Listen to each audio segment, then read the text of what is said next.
Nous partageons le même destin, le Togo et la...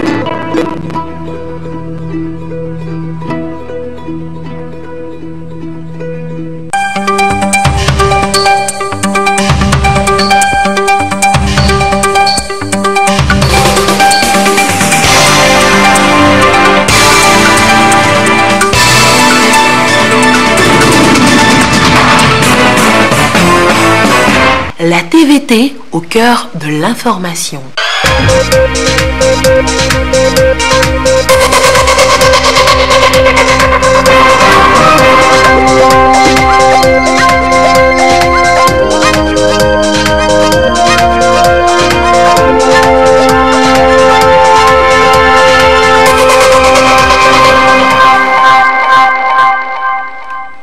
Demain, 10 décembre, c'est la journée des droits de l'homme. Elle marquera cette année le 70e anniversaire de l'adoption par les Nations Unies de la Déclaration universelle des droits de l'homme, un document fondateur qui proclame les droits inaliénables de chaque individu en tant qu'être humain, sans distinction aucune. Au Togo, l'autorité en charge de la question a livré un message. Nous en verrons les grands axes dans ce journal. Puis Nadia Karimou a célébré ce samedi les 15 ans de sa griffe Nadia K. La styliste avait à ses côtés du beau monde pour faire briller l'Afrique dans toute sa splendeur. Nous vous proposerons le compte rendu de la lumineuse soirée sur un oasis vers la fin de ce journal. C'était donc les grands titres. Bonsoir madame, bonsoir monsieur. Vers la formalisation des activités non formelles rurales dans la plaine de Meaux et dans la vallée de Loti, les divers acteurs du secteur, ensemble avec la société civile, ont validé à Sokodé des plans d'action en une rencontre qui a été initiée par la délégation à l'organisation du secteur informel avec l'appui de la Banque africaine de développement. On voit cela avec Lamarck Boudjona, notre correspondant local. La délégation à l'organisation du secteur informel d'Ouzi, chargée d'organiser, de former et d'accompagner les acteurs de l'économie informelle, poursuit sa mission par la validation des plans d'action pour la promotion des mécanismes de formalisation des activités non formelles rurales dans la plaine de Meaux et dans la vallée de Loti. Cette session de Sokodé vise à apprécier la qualité du contenu des plans et de faire des propositions pour la promotion des mécanismes de formalisation des activités informelles rurales dans les deux localités.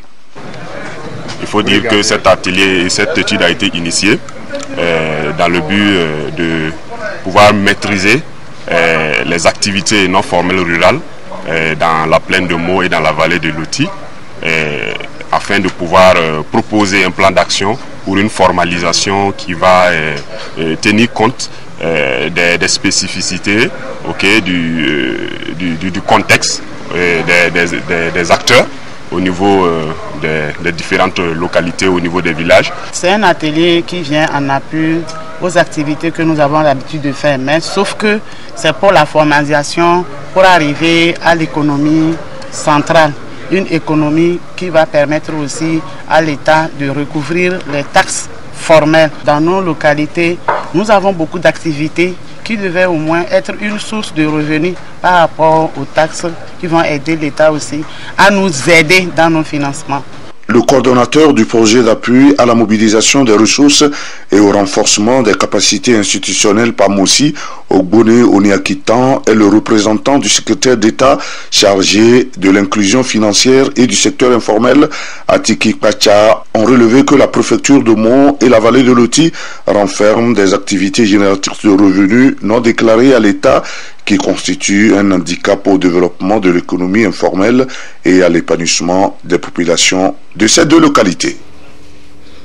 Le Togo bénéficie d'un transfert de technologie sur les bonnes pratiques agricoles dans le contexte du projet Coton 4+ Togo. Cette technique consiste à l'utilisation de nouvelles méthodes pour enrichir le sol à travers l'application de ce qu'on appelle des plans de couverture, une méthode destinée à garantir la richesse et la durabilité des sols. Ces techniques ont été présentées aux techniciens lors de la visite du diplomate brésilien sur le site de Colocopé. C'était au cours d'une journée porte ouverte qui a été initiée à cet effet. Sylvain Aboudou nous en parle.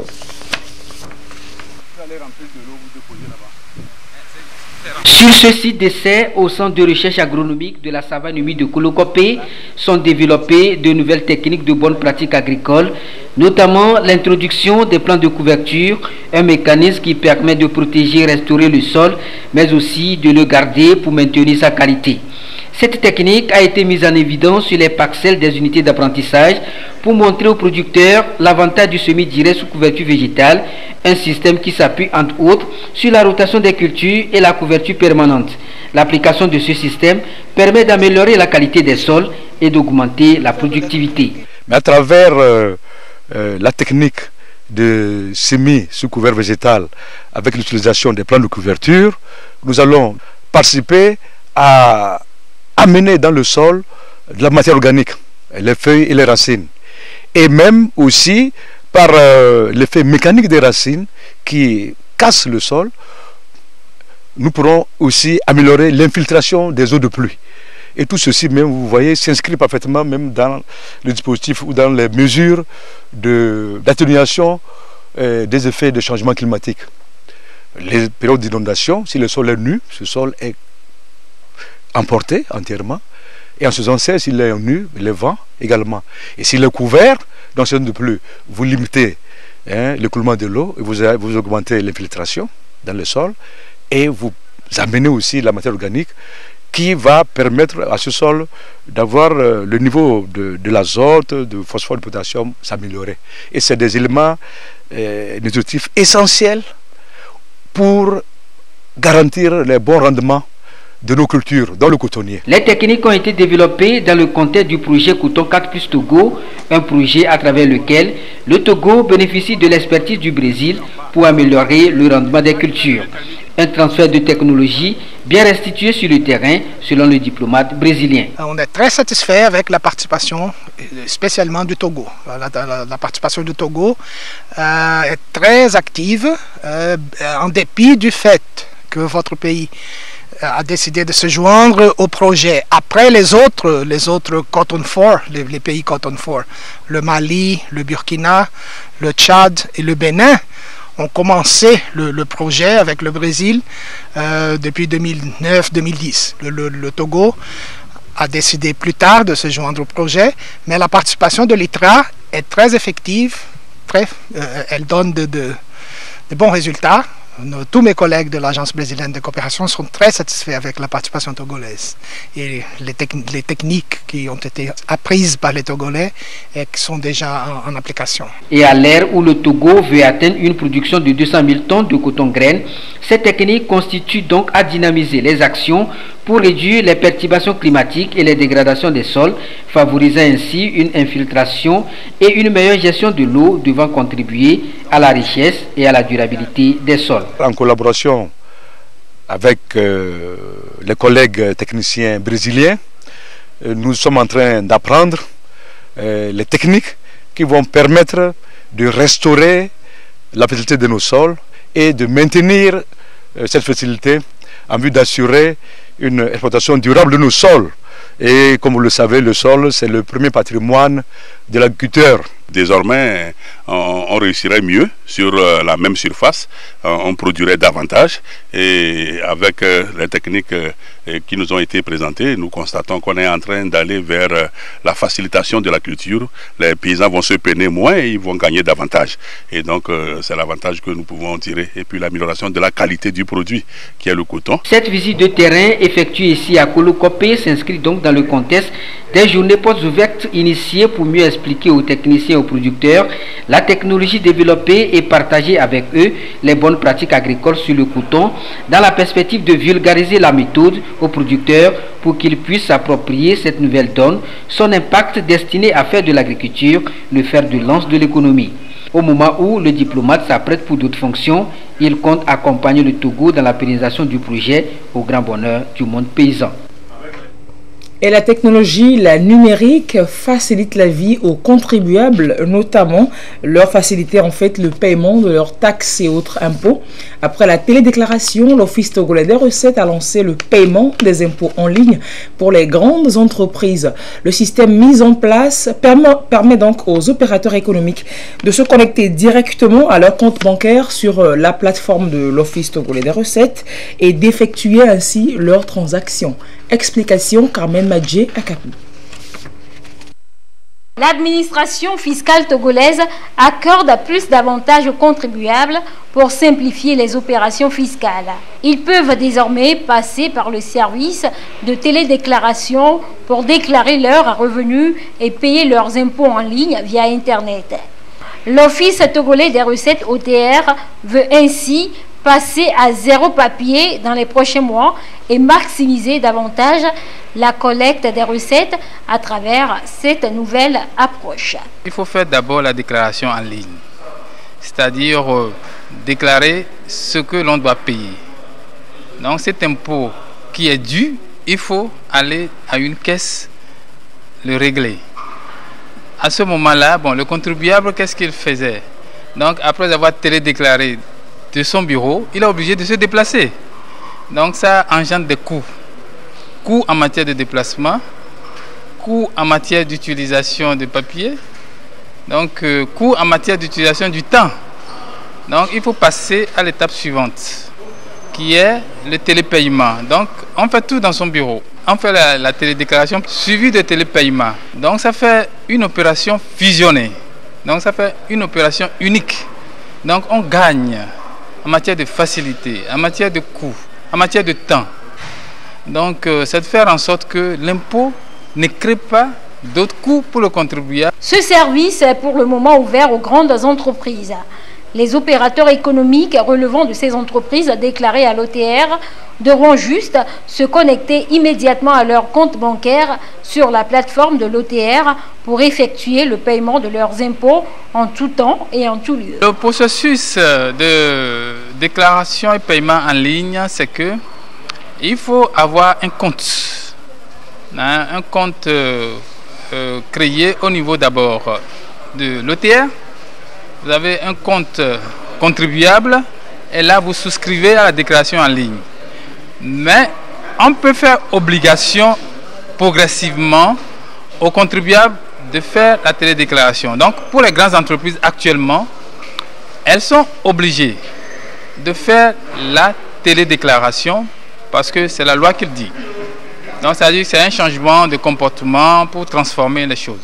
Le paiement des impôts en ligne est une étape importante dans le processus de numérisation des opérations de l'OTR. La digitalisation du paiement des impôts participe également à la modernisation de la gestion de l'impôt et à la stratégie de développement de l'administration fiscale au Togo.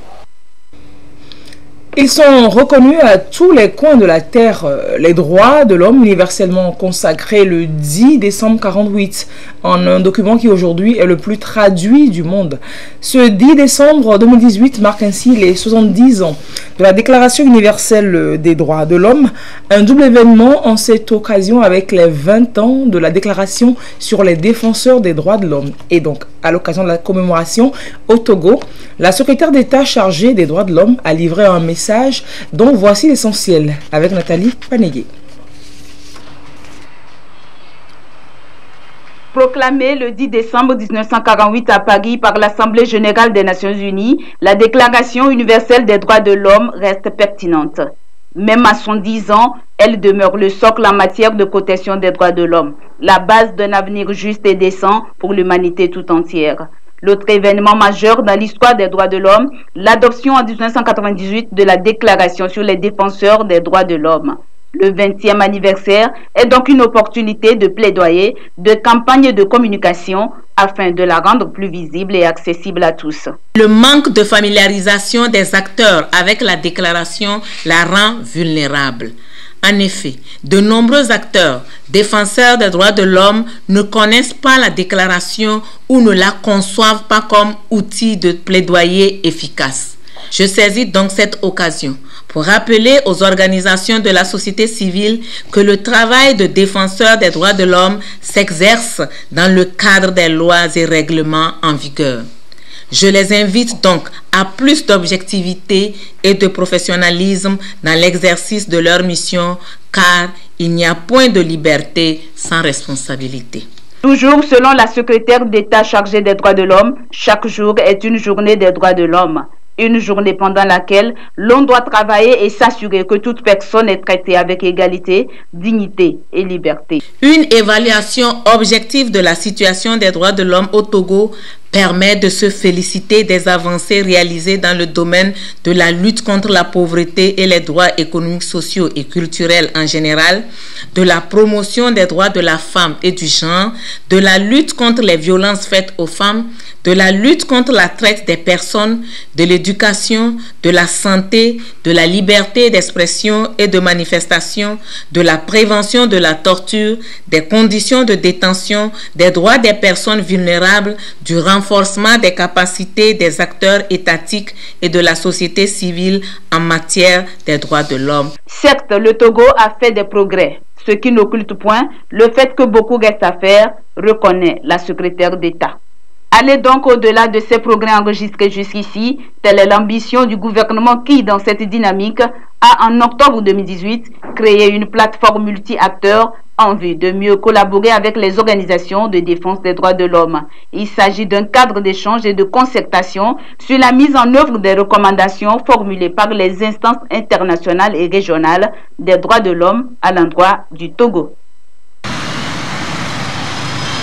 Et cette journée des droits de l'homme, c'est demain, lundi 10 décembre 2018. Et ce dimanche 9 décembre est célébrée la journée internationale de lutte contre la corruption à travers le monde. Une manière d'attirer l'attention de tous les acteurs, notamment du public, sur un phénomène qui entrave le développement des nations. C'est aussi l'occasion de faire le bilan des grandes actions menées pour dissuader les auteurs de corruption. Au Togo, le président de la Haute Autorité de prévention de la lutte contre la corruption, de prévention et de lutte contre la corruption et les infractions assimilées a relayé le message du secrétaire général des Nations Unies pour cette 15e célébration. Ensemble contre la corruption et pour le développement, la paix et la sécurité. Vont cela avec Dodo Waré. Glisser sous la table, pot de vin, favoritisme, clientélisme, taméen. Autant d'expressions pour traduire au quotidien dans la société la recherche de gains faciles. Ce sont là des actes de corruption qui entravent l'essor des économies et freinent le développement des États. Selon le Forum économique mondial, le coût de la corruption s'élève à au moins 2600 milliards de dollars, soit 5% du produit intérieur brut mondial. À la 15e journée internationale de lutte contre la corruption, la Haute Autorité de prévention et de lutte contre la corruption et les infractions assimilées à PLUSIA appelle à plus de responsabilité. La corruption touche tous les pays, riches et pauvres, du Nord et du Sud. Elle porte atteinte aux valeurs de l'Organisation des Nations Unies. Elle prive la société d'écoles, d'hôpitaux et d'autres services essentiels, décourage les investissements étrangers et dépossède les nations de leurs ressources naturelles. Elle sape l'état de droit et favorise les crimes tels que la traite d'êtres humains, le trafic d'armes et de drogue. La corruption engendre la corruption et favorise l'impunité qui ronge la société. Nous pouvons ensemble poser les fondements de la confiance et de l'application du principe de responsabilité. Nous pouvons informer les citoyens et leur donner les moyens d'agir, favoriser la transparence et renforcer la coopération internationale au service du recouvrement des avoirs volés. Ensemble, disons non à la corruption. Dire non, c'est d'abord résister aux actes de corruption. C'est aussi dénoncer les actes de corruption à la haute autorité. C'est dire que lutter contre la corruption revient à garantir la stabilité et le développement harmonieux. Et à cet effet, la Convention des Nations Unies contre la corruption reste l'un des instruments puissants pour éradiquer de façon définitive ce phénomène au sein des communautés. Et la Haute Autorité donc, de prévention et de lutte contre la corruption et les infractions assimilées s'active à améliorer son plan stratégique de travail. C'est un outil qui va lui servir de feuille de route pour la période 2019-2025. Et une rencontre s'est déroulée à Atakpamé sur le sujet cette semaine. Sylvain Raboudou nous en parle. Et c'est pour ça que le chef de l'État a... Mise en place par la loi 2015-006 du 28 juillet 2015, la Haute Autorité de prévention et de lutte contre la corruption et les infractions assimilées dans une nouvelle dynamique, celle de disposer d'un plan stratégique pour la période 2019-2023. Ceci dans la perspective de bien accomplir sa mission et de mieux jouer son rôle de prévention et de lutte contre la corruption au Togo. Le processus d'élaboration entamé en septembre 2018 est à terme.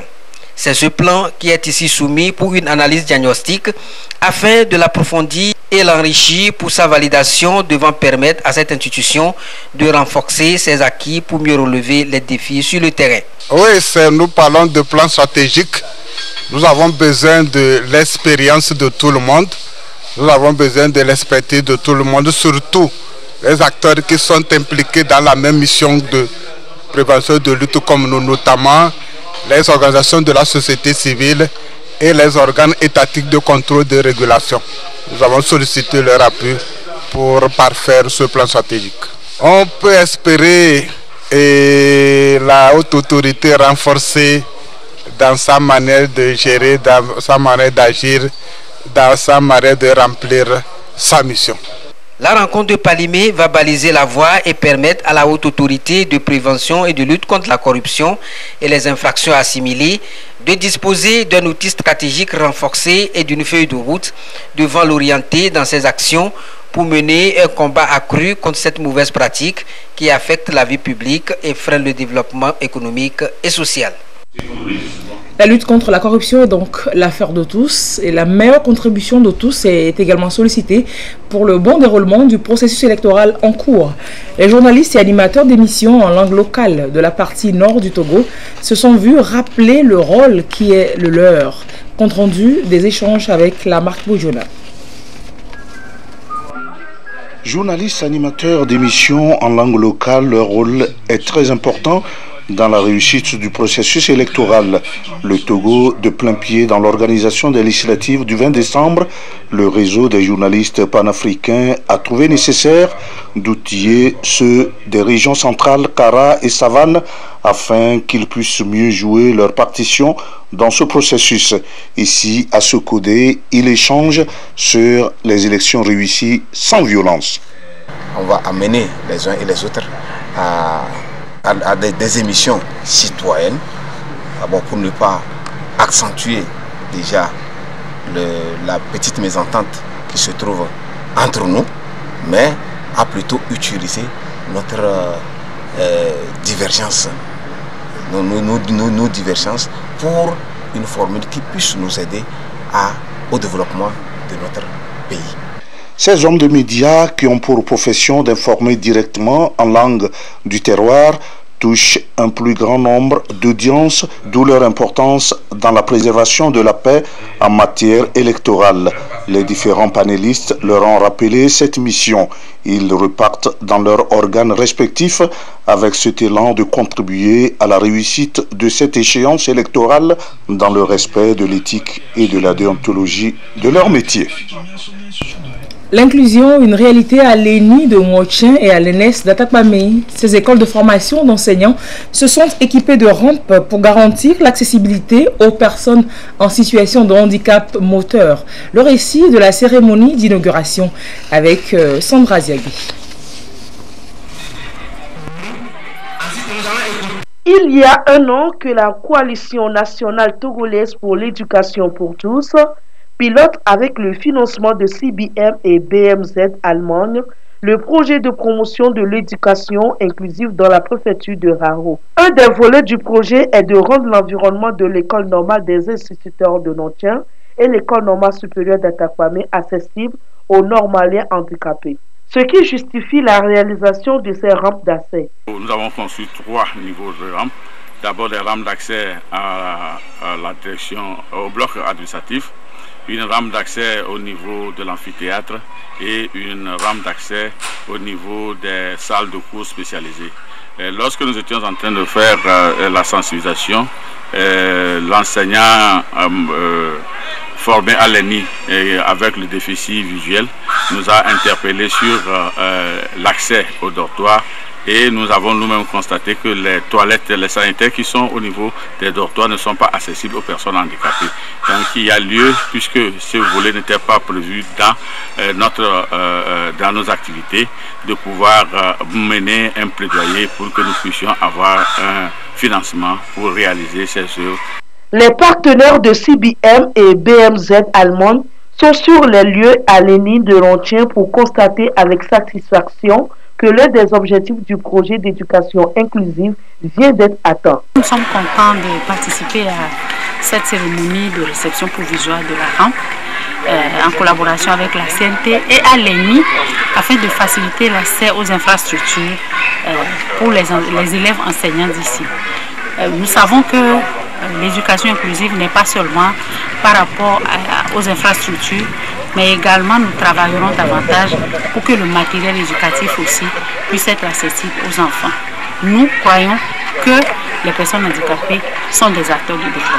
Ces rampes d'accès facilitent la mobilité des normaliens. L'école normale supérieure d'Atakpamé est aussi dotée des mêmes ouvrages. Et on ouvre la page culturelle de ce journal avec la célébration samedi de Senkarine par les natifs de la Bina. C'est la fête de retrouvailles et de moisson. C'était la grande ferveur populaire au lycée de Farende. Et c'est le ministre des Mines et de l'Énergie qui a représenté le chef de l'État pour la circonstance. Les moments forts de la fête avec Nestor Mouzou.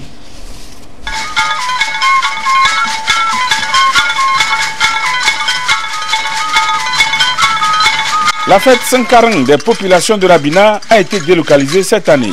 C'est à Farende, dans le canton de l'Amadissi, que les manifestations apothéoses se sont déroulées.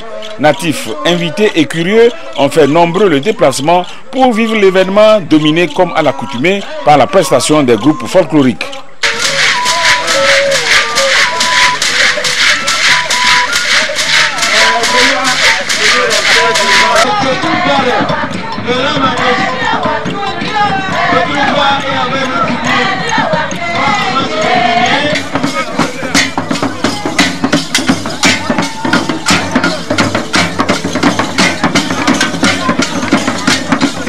Senkarine est l'expression de l'identité des populations de la Bina. Cette fête revêt un double caractère. Elle est en même temps une fête d'initiation et de moisson. S'agissant de Senkarine, le jeune est initié entre 18 et 20 ans aux techniques de combat telles que la course endurante, la lutte, le tir à l'arc et l'usage du poignard pour un combat corps à corps si son carquois venait à se vider de ses flèches.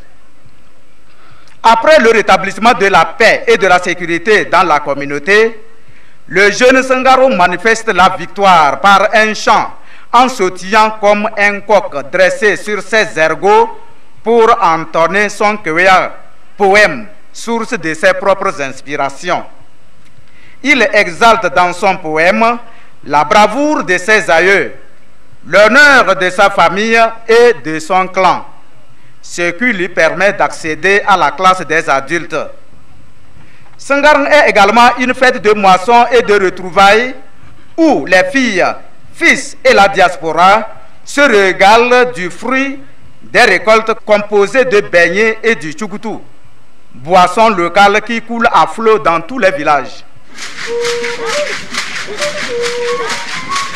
Les populations de la Bina ont placé cette année Senkarine sous le signe du vivre ensemble dans la paix et le développement inclusif. Le représentant du chef de l'État estime que ces populations ont vu juste en choisissant ce thème. Le thème de cette édition est révélateur de votre détermination à faire de notre culture un socle de l'émergence de notre pays. Quand on parle de l'émergence, on parle du développement qui est également une des connotations de la stabilité économique. C'est dans cette logique que s'inscrit ce proverbe africain qui dit, je cite, « La culture est l'un des leviers les plus importants à actionner pour réhabiliter et relancer l'économie tout en produisant du sens. Fin de citation. Vivre ensemble n'est pas une simple expression. Il s'agit de vivre en parfaite harmonie, de se mettre en synergie dans les actions pouvant impacter votre milieu au-delà, l'ensemble du pays tout entier. La culture devient donc une base déterminante qui offre les vertus de vivre ensemble, de l'écoute de l'autre, de l'entraide dans le travail en communauté et du partage mutuel. Le représentant du président de la République a invité les populations de la Bina à la retenue et au pardon mutuel dans le dialogue permanent. Soyons tous des artisans de paix, d'harmonie et de dialogue. Tel est le vœu cher du chef de l'État, son Excellence M. Faure Eswazimana Gnassingbé.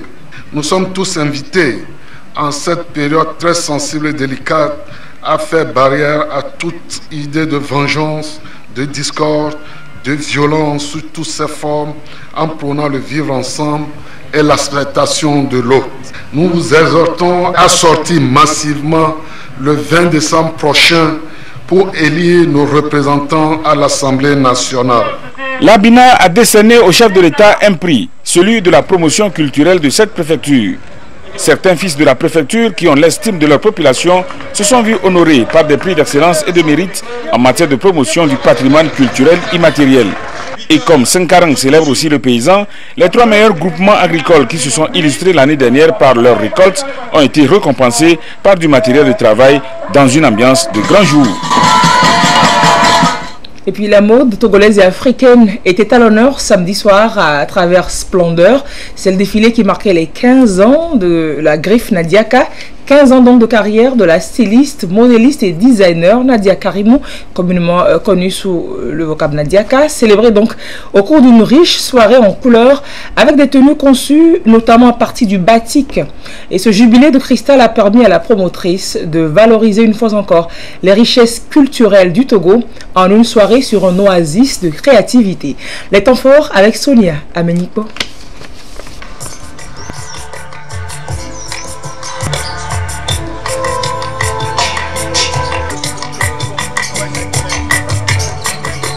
Sur le podium, des mannequins dans des tenues sobres, chic, choc, sexy, glamour, classique et royal. Des tenues conçues à partir du batik, le textile togolais, par la maison de couture Nadiaka. Et ce défilé de mode marque les 15 ans de carrière de la styliste, modéliste et designer Nadia Karimou alias Nadiaka. Une soirée riche en couleurs, le tout dans un décor splendide et qui a émerveillé plus d'un. C'est aussi une manière pour Nadiaka donc de mettre en valeur notre culture. Appréciez vous-même, mesdames et messieurs, distingués convives.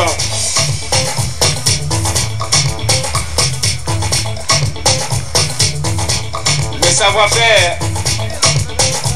La soirée a été vraiment riche en couleurs et les créations de Nadiaka m'ont vraiment bluffé. J'ai vraiment aimé les 2 premiers passages. Je suis styliste aussi, Nadia c'est une collègue, c'est une petite sœur. Pour ses 15 ans, j'ai été bluffé. Le premier et le deuxième tableau étaient vraiment époustouflants. Elle a travaillé avec les matières d'ici, elle a fait travailler les artisans d'ici qui ont fait de la teinture, donc c'est de la valeur ajoutée. Donc c'est justement ce que la mode apporte maintenant à la population et aux jeunes. Je voudrais dire un grand merci à Nadiaka de nous avoir invités. Pour la célébration de ce jubilé de cristal, la promotrice de la marque Nadiaka a présenté 3 tableaux sous le signe de la splendeur. Splendeur pour célébrer toutes ses réalisations au cours de ces 15 années au service de la culture et de la mode togolaise et africaine. Pour elle, c'est un pari gagné.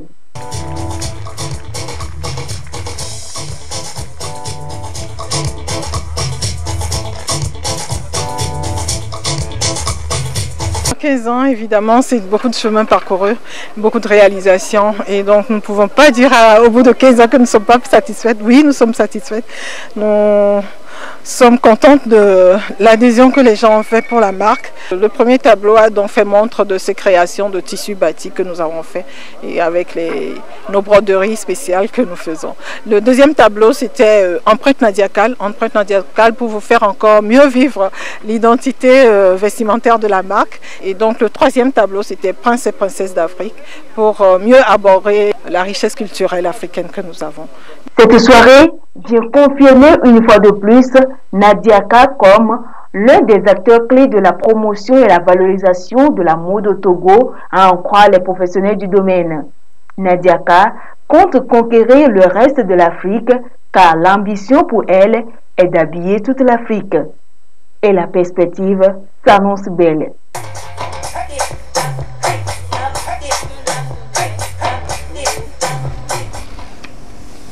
Et la soirée qui boucle aussi traditionnellement, la Foire internationale de Lomé a également tenu toutes ses promesses ce samedi soir. Elle a rassemblé exposants et partenaires et puis sponsors officiels de la 15e Foire internationale.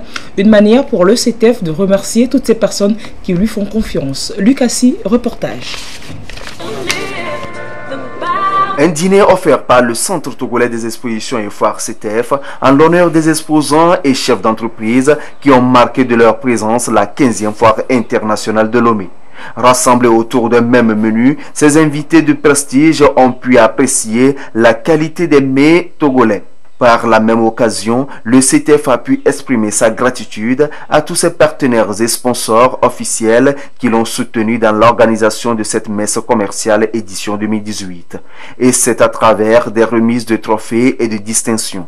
C'est la reconnaissance à l'endroit de tout ce monde qui a contribué à ce que la 15e édition de la Foire internationale de Lomé puisse bien se passer, notamment le pays invité d'honneur et qui a répondu et qui nous a honorés. Tout ce que nous avions d'abord programmé en termes d'activité et par la grâce de Dieu se sont bien déroulés. À 100%, on a pu tout réaliser et lorsque nous parlons de la foire elle-même, et également ça s'est tellement bien passé, nos forains ont été très heureux d'avoir avec eux des partenaires et bref, les visiteurs également, là où nous parlons, et nous avons plus de 35 000 visiteurs actuellement sur le site de la foire, vous voyez. Et donc c'est une activité qui a tenu toutes ses promesses et nous tenons à rendre grâce à Dieu, à remercier le Seigneur. Cette soirée riche en couleurs et en spectacles a vu prester divers artistes, chanteurs et humoristes du moment.